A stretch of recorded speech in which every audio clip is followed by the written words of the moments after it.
मित्रांनो, सर्वांना ज्या मैदानाची आतुरता असते, म्हणजे एक बघायला गेलो तर सर्व बैलगाडा प्रेमींचा, बैलगाडा शर्यत मालक चालकांचं आवडतीचं मैदान म्हणजे कर्जतमधील बार्डी वावे गावचं जे भव्य बिंजोडचं मैदान पडतं, त्या मैदानाची सुरुवात उद्यापासून होणार आहे, रविवारपासून। सर्वात महत्त्वाचं म्हणजे मित्रांनो, सर्वांना ज्या मैदानाची आतुरता असते त्याची तयारी देखील तशीच झाली।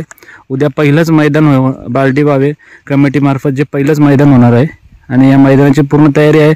बघू शकता मित्रांनो, साईडने जाण्यासाठी म्हणजे जोड्या साईडने जाण्यासाठी एकदम जसं आतमध्ये फाटीचं जशी लेवल केलेली आहे बैलांना पळण्यासाठी, तशीच बाहेरून बैलांना जाण्यासाठी सुट्टीला तशीच पूर्ण जागा केलेली आहे। दोन्ही साईडला बघू शकता मित्रांनो, तशीच ह्या दोन्ही साईडला, डावीला आणि उजवीला दोन्ही साईडला तशीच जागा केलेली आहे येण्या जाण्यासाठी। मित्रांनो, धाग्यापासून तर इथपर्यंत म्हणजे 70% बॅरिकेटिंग आपल्याला बघायला मिळते आणि राहिलेली जी उर्वरित जागा आहे म्हणजे सुट्टीपासून तर इथपर्यंतचं अंतर आहे, त्याच्यावर बघू शकता मातीचे ढीग आहेत, मातीचे ढीग आहेत। आणि मित्रांनो, त्या मातीच्या ढिगावर म्हणजे जेणेकरून पब्लिक आतमध्ये येऊ नये किंवा कोणत्याही जोडीला अडथळा निर्माण होऊ नये पळण्यासाठी, तर त्याच्या मातीच्या ढिगांवर देखील ही बोरीची काठी लावलेली आहे। असं उत्तम प्रकारे नियोजन हे आपण जसं अपेक्षित केलं होतं की बार्डी वावे कमिटीकडून ज्याची अपेक्षा होती ते पुरेपूर तयारी त्याचप्रमाणे आपल्याला बघायला मिळत आहे। आणि नक्कीच उद्याचं मैदानी त्याचप्रमाणे मोठ्या प्रमाणे प्रतिसाद देऊन बैलगाडा मालक यांचा प्रतिसाद असेल आणि खूप जोरामध्ये सुरुवात बार्डी वावे कमिटीच्या मैदानांची होईल। मित्रांनो नमस्कार, सर्वांना ज्या मैदानाची आतुरता होती म्हणजे मुंबईमधील बिनजोडचं एक लोकप्रिय सर्वांचं आवडतीचं मैदान जर सांगितलं तरी काही वेगळं ठरणार नाही, असं बार्डी वावे कमिटीचं मैदान जे कर्जतमध्ये आहे आपल्या। तर त्याचे आयोजक आपल्यासोबत आहेत प्रफुल्ल दादा, त्यांची आपण थोडीशी मुलाखत घेऊ। मैदानाचं तर आपण पाहणी केली, मैदान पूर्णपणे तयार आहे, म्हणजे फक्त थोडे बॅरिकेटिंग लावायचे राहिलेत, पण मैदान पूर्ण तयार आहे। दादा नमस्कार। नमस्कार दादा, खूप जण दिवसापासून मुंबईचे बिनजोडचे मैदान चालू झाले, पण सर्वांची एकच इच्छा होती की कधी बार्डीचं मैदान चालू होईल। आणि आता उद्या रविवार 22 तारखेला आपलं मैदानचा उद्या संपन्न होणार आहे, तर कशामुळे दादा इतके दिवस मैदान थांबवलं होतं? कसं आहे, पाऊस बराच उशीर राहायला गेला अंतरामध्ये आणि त्यामध्ये आमची ही जमीन आहे, दलदलीची शेत जमीन आहे, त्यामुळं सुकायला थोडा वेळ लागला। आणि आम्हाला जो मैदान करायचा होता तो शासनाच्या रीतसर परवानगीनेच करायचा होता, म्हणजे आम्हाला अनलिगल मैदान करायचंच नव्हतं। आणि मग शासनाच्या रीतसर परवानगीने करायचं असल्यामुळं परमिशन घ्यायला थोडा वेळ लागला आणि मैदान सुकायला थोडा वेळ लागत होता। त्याच्यामुळे ज्यावेळेस मैदान सुकला परफेक्ट, ज्यावेळेस मैदानाची आखणी करायला वेळ मिळाला त्यावेळेस आम्ही मैदान घेतलं। आता दादा, गेल्या वर्षी सुद्धा बार्डीची जी मैदानं झाली ती सर्व रेकॉर्ड ब्रेक झाली, म्हणजे खूप बैलगाडा मालकांनी सहकार्य केलं, खूप मोठमोठ्या शर्यती सुद्धा आपल्या मैदानात सर्वांना बघायला मिळाल्या। तर याही वर्षी नक्कीच आपल्या मैदानाची सुरुवात तशीच होईल।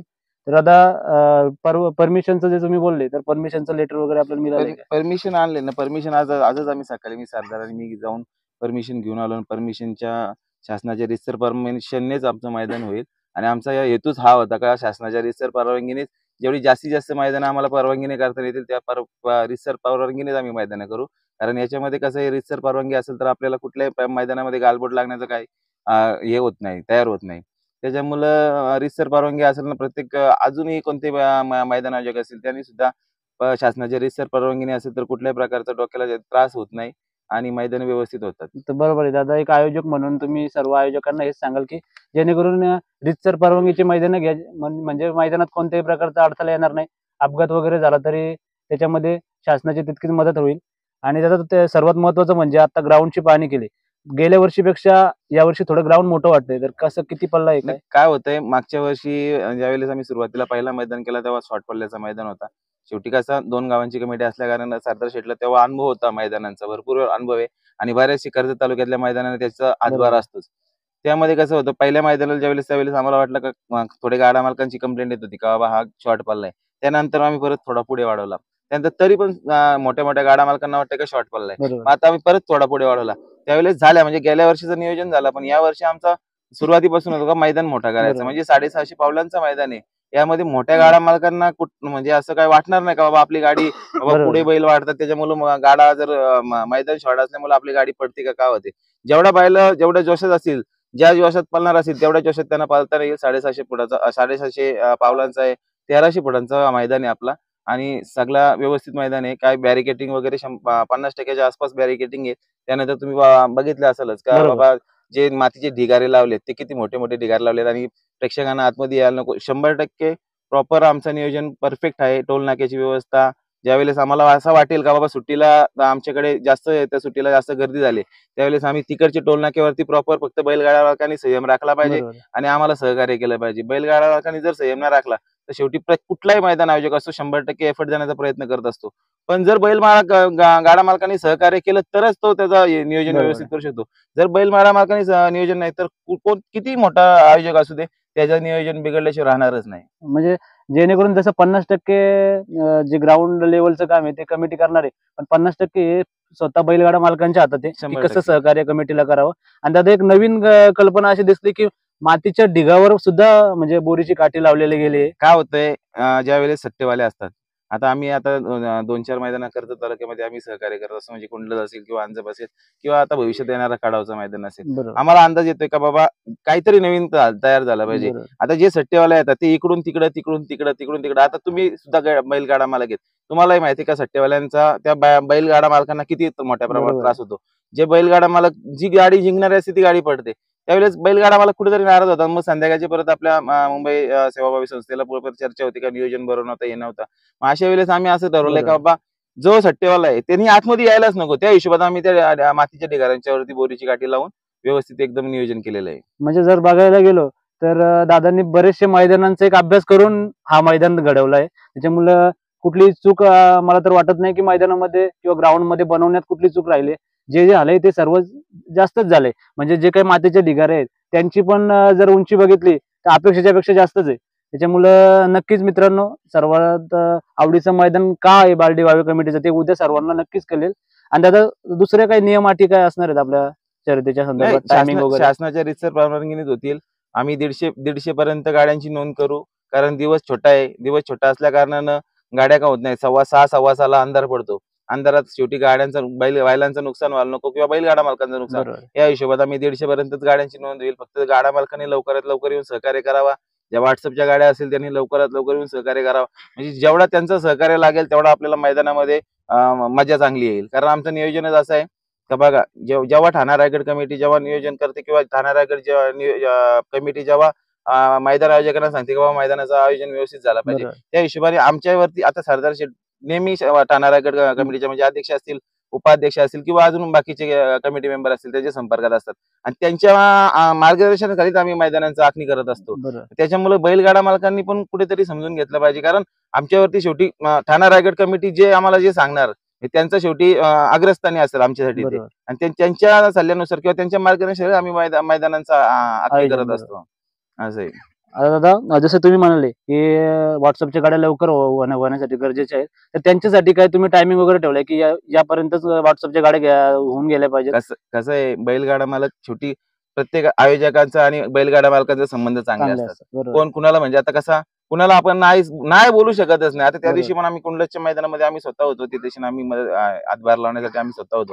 तिथं पण 150 प्लस गाड्यांची नोंद झाल्यानंतर अजून गाड्यांची लाईन लागली होती बैलगाडा बरोबर. मालकांची. जर त्याच गाड्या जर आपल्या 12, 12, 12:30 किंवा 11:30 पासून जर त्या बैलगाड्या मालकांची नोंद जर झाली असती तर बरोबर. तेवढ्या गाड्या उरकल्या असत्या. त्याच्यामध्ये काय होतं जो आयोजक आहे त्यांचं नियोजन बिघडला जातो. त्याच्यामुळे प्रत्येक गाडी मालकांनी बाबा ठीक आहे तुम्हाला शर्यत नंतर मग नाराज होऊन जाण्यापेक्षा किंवा आमचा भाडा फुकट जाईल किंवा बाकीच्या त्यांच्या अनेक तक्रारी असतात. बरोबर. मग त्या तक्रारी करण्यापेक्षा तुम्ही लवकर येऊन जर सहकार्य केलं तर तेवढंच चांगलं आहे ना. शेवटी तुमचं नाही आम्हाला कुठं वाटतं का तुमचा भाडा फुकट जावा. आम्ही तुमच्यासाठीच मैदान आयोजन बरोबर. केलेलं असतो. त्याच्यामुळे तुम्ही जेवढं लवकर याल आणि जेवढ्या तुम्ही लवकर येऊन शर्यत करण्याचा प्रयत्न करा तेवढं आमच्यासाठी चांगलं आहे. बरोबर आहे. कसं आहे, की लवकर शर्यत झाली तर आयोजकांसाठी सुद्धा चांगलं आहे आणि जो काही बैलगाडा मालक आहे त्याच्यासाठी सुद्धा चांगलं आहे. कारण अंधारात बैल पळवणं हे आयोजकांनाही मान्य नसतं आणि कुठल्या बैलगाडा मालकालाही मान्य नसतं. आणि सर्वात महत्त्वाचं म्हणजे त्यासाठी दादांनी 150 गाड्यांची नोंदणी ठेवली, की जेणेकरून जे काय आहे ते सूर्यप्रकाशातच बैलगाडा मालकांची बैल पळवत आणि ते एकदम सुरक्षित घरी जावं. ठीक आहे दादा. त्यातून पण दुसरा एक तुम्हाला सांगतोय का सट्टेवाल्यांना एक हात जोडून विनंती राहील का तुमच्या मुलं कोणाची तरी गाडी पडेल किंवा अजून त्या बैलगाडा मालकाचं नुकसान होईल असं कुठल्याही प्रकारचं कृत्य करू नका. आमच्या मैदानात तसं होऊन अजूनपर्यंत देणारच तर नाही. नाही होत. 100% आमचा बंदोबस्त असेल सट्टेवाल्यांच्या वरती.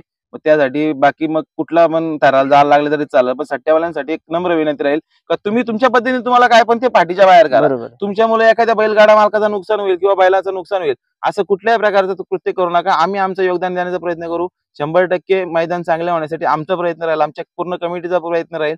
त्यात काय वाद नाही. फक्त तुम्ही आम्हाला सहकार्य करणं तेवढंच महत्वाचं. आणि आता तर सर्वात महत्वाचं म्हणजे जे मागील वर्षी तुमचे कमिटीमध्ये ऑलिंडर वगैरे होते, त्याच्यामध्ये आता तरी बरीचशी वाढ झालेली दिसते, तर त्याच्याबद्दल काय सांगाल? 50च्या पुढे आता कमिटी मेंबर आमचे 50 प्लस झालेले कमिटी मेंबर आहेत. सगळे कमिटी मेंबर सुद्धा हुशार आहेत. त्यांना जी जबाबदारी दिली ती 100% ते पार पाडण्याचा प्रयत्न करतील. आमचे टोल नाके आता यावेळेस आमचे टोल नाके मागे मध्ये होते. हो. आता आमचे स्टेजच्या समोरच टोल नाके येणार आहेत. पण जर ज्यावेळेस आम्हाला वाटते का बाबा सुट्टीला गर्दी होते, त्यावेळेस बैलगाडा मालकांना ज्यावेळेस आम्ही तिथं स्टॉप करू, त्यावेळेस बैलगाडा मालकांनी तिथं संयम राखून तिथं थांबला पाहिजे. नाहीतर मग बरोबर. खोटे बोलून आमची गाडी पुढे गेले, आमचा जोड पुढे गेलाय, बरोबर. तुमचा जोड पुढे गेलाय किंवा काही गेलाय, ज्यावेळेस आम्ही अनाऊन्सिंग करू किंवा आम्हाला सुट्टीवरून जेव्हा आम्हाला इकडे फोन येईल का बाबा इकडे गाड्यांची गर्दी जास्त झाली, त्यावेळेस आम्ही 100% तुमचा जोड जरी पुढे गेला असेल तरी तुम्हाला आम्ही पुढे ऐकणार नाही. ज्यावेळेस निघतानाच बैलगाडा मालकांनी दोन्ही जोड बरोबर घेऊन निघायला पाहिजेत. आमचा एक आता असं ठरलंय का बाबा आमचा या साईडचा टोल नाक्यावरचा एक मेंबर आतमध्ये राहील, या साईडचा एक. ज्यावेळेस तुमची पावती नंबर या बैलगाडा मालकाची पावती नंबर समजा 101 आहे, तर तिकडचा 101 नंबरचा गाडा मालक जर आला असेल तरच ती 101 नंबरची गाडी आतमध्ये टोल नाक्यामधून आतमध्ये जाईल, बरोबर. नाहीतर अन्यथा जाणार नाही. तो 101 वाल्याला त्या बाजूला करेल, 102 वाली आली आणि 102 वाली आली तर पुढे जाईल, पण बरोबर. 101 वाला पाठीमागे राहील. बरोबर. त्यावेळेस गाडा मालकांनी पण बाबा ठीक आहे तुमच्यासाठीच नियोजन आहे का बाबा, ठीक आहे आम्हाला हाऊस म्हणून आम्ही आहे नाही, तुमच्यासाठी तुमचं व्यवस्थित शर्यती झाल्या पाहिजे त्यासाठी बरोबर. नियोजन केलं आणि त्या नियोजनाला तुम्ही हातभार लावाल अशीच आमची अपेक्षा असेल. फक्त नक्कीच दादा, जे काही नियोजन दादांनी केलंय ते एक सुंदर प्रकारचं नियोजन आहे. आणि तर दादा जसं तुम्ही म्हणले की टोल नाका असणार आहे आणि टोल नाक्यानुसारच गाड्या येणार आहेत, तर जे काही फेऱ्यासाठी गाड्या येत असतात तर त्या फेऱ्यांच्या गाड्यांचं नियोजन कसं असणार आहे? मग बघा, शेवटी आपण शर्यतीसाठी मैदान आयोजन केलेलं आहे, फेऱ्यांसाठी नाही. तुम्हाला फेऱ्यात जर मारायचं असेल तर 2 दिवस अगोदर येऊन मारा किंवा 2 दिवस नंतर येऊन मारा, किंवा तुमच्या आसपासच्या जवळच्या.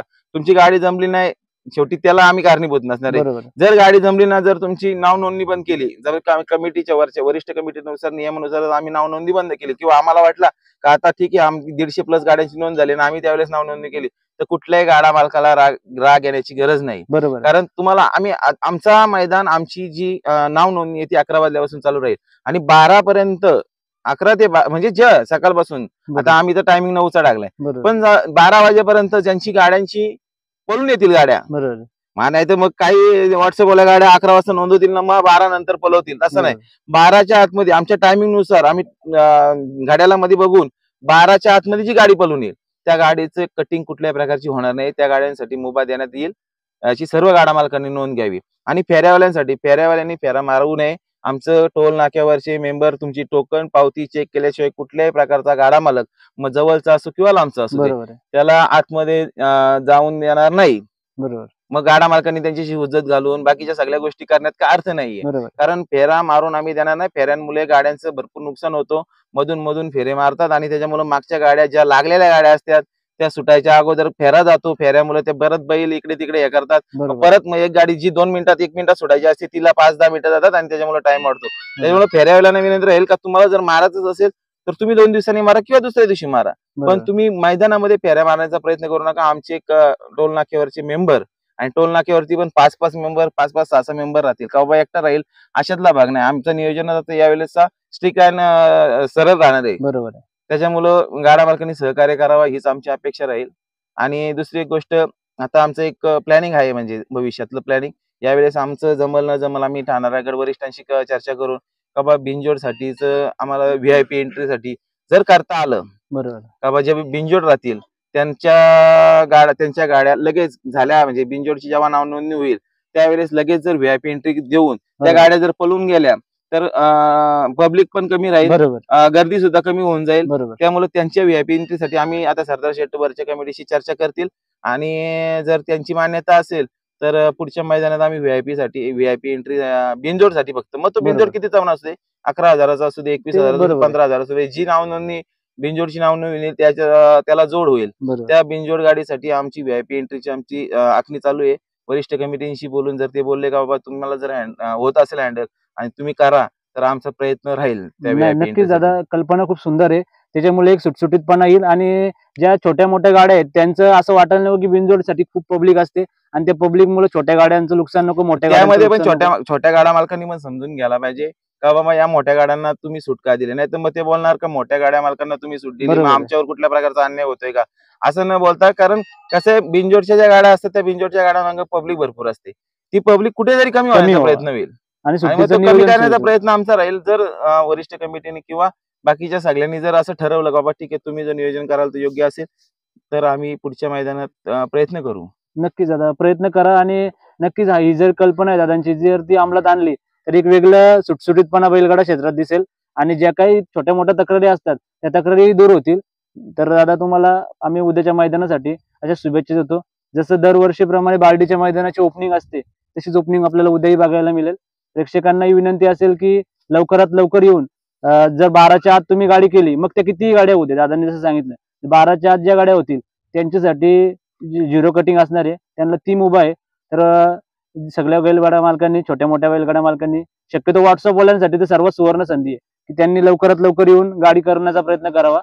दादा तुम्हाला उद्याच्या मैदानासाठी आमच्याकडून खूप खूप शुभेच्छा. बघू शकता जोड्यांना जाण्यासाठी एक उत्तम प्रकारे रस्ता केलेला आहे, म्हणजे कुठल्याही प्रकारे बैलांना बाहेरून सुट्टीला जाण्यासाठी कुठल्याही प्रकारचा अडथळा नाही आहे आणि मोठा पॅसेज आहे, म्हणजे फाटीच्या 2 फाट्या बसतील एवढं मोठं दोन्ही साईडला जागा आहे जोड्यांना जाण्यासाठी शेवटपर्यंत मित्रांनो बघू शकता. आणि इकडे देखील म्हणजे धाग्यापासून बैल इकडे वरती सुट्टीला आणण्यासाठी एक उत्तम प्रकारे रस्ता केलेला आहे. मागच्या म्हणजे काही गेल्या वर्षी जर काय कोणाला वाटत असेल तर त्याच्यामध्येही सुधारणा यावेळेस बार्डी वावे कमिटीकडून आपल्याला बघायला मिळतं.